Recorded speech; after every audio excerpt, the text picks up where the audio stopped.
Kasama sa potential return ng Seattle Supersonics ang restoration ng kanilang history mula sa Oklahoma City Thunder.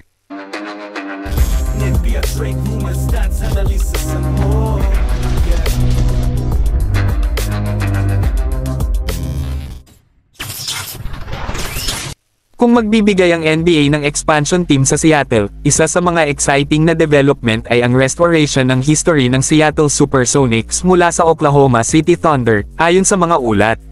Sa loob ng mahigit isang dekada, ang mga fans ng basketball sa Seattle ay nananabik sa pagbabalik ng kanilang koponan, with the NBA actively pursuing expansion, ang posibilidad na muling buhayin ang Supersonics ay mas closer than ever.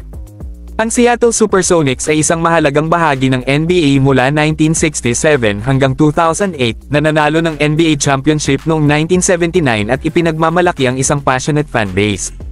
Gayunpaman, noong 2008, inilipat ang prangkisa sa Oklahoma City dahil sa mga isyu sa pagpopondo at mga hindi pagkakaunawaan sa isang arena lease na humahantong sa paglikha ng Oklahoma City Thunder. Ang relocation na ito ay nag-iwan ng deep scar sa puso ng mga fans ng Seattle, na nawala hindi lamang ang kanilang koponan kundi pati na rin ang identity and history associated with it. Ang isa sa mga pinaka-controversial na aspeto ng paglipat na ito ay ang pagmamana ng Thunder sa kasaysayan ng Supersonics. Officially, kinikilala ng NBA ang pinagsamang kasaysayan ng dalawang franchises, ibig sabihin, ang mga record na itinakda ng mga legendary players tulad nina Gary Payton at Shawn Kemp ay itinuturing na bahagi ng kasaysayan ng Thunder. Gayunpaman, ang Thunder, bilang isang organisasyon, have not embraced this legacy, piniling huwag ipakita ang mga nagawa ng Seattle, such as their 1979 championship banner, in Oklahoma City. This disconnect has left Seattle basketball history in limbo.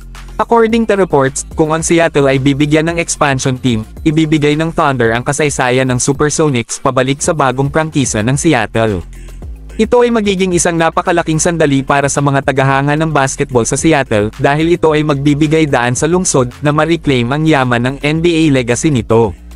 Katulad noong nabawi ng Charlotte Hornets ang kanilang mga historical records mula sa New Orleans Pelicans noong 2014, this move would restore ang rightful place ng Supersonics sa kasaysayan ng NBA. Kasama rin sa return ng kasaysayan ng Supersonics, ang restoration ng mga iconic na memorabilia tulad ng 1979 championship trophy, at mga retiradong jersey, na nagpapahintulot sa bagong prangkisa ng Seattle, na agad na makakonekta sa makasaysayang nakaraan nito. Magagawang ipagdiwang ng mga fans ang mga achievements of players tulad nina Gary Payton, Shawn Kemp, at Jack Sikma bilang bahagi muli ng sariling basketball lineage ng lungsod. Ang anticipated home para sa muling nabuhay na Supersonics ay ang Climate Pledge Arena, na tahanan na ng Seattle Kraken ng NHL, at Seattle Storm ng WNBA. Ang grupo ng pagmamayari ng Kraken ay iniulat na naghahanda ng isang bid upang maibalik ang NBA sa Seattle, na higit pang nagdaragdag sa posibilidad ng pag-return ng koponan. Ang isang bagong koponan sa Seattle, complete with the restoration of the Supersonics history, ay magiging isang matagumpay na pagbabalik para sa isang lungsod na matagal nang naging hotbed ng basketball. For many, ang pagbabalik ng Supersonics ay nangangahulugang hindi lamang isang pagbabalik sa NBA, ngunit isang pagbawi ng legacy na nawala sa loob ng mahigit isang dekada.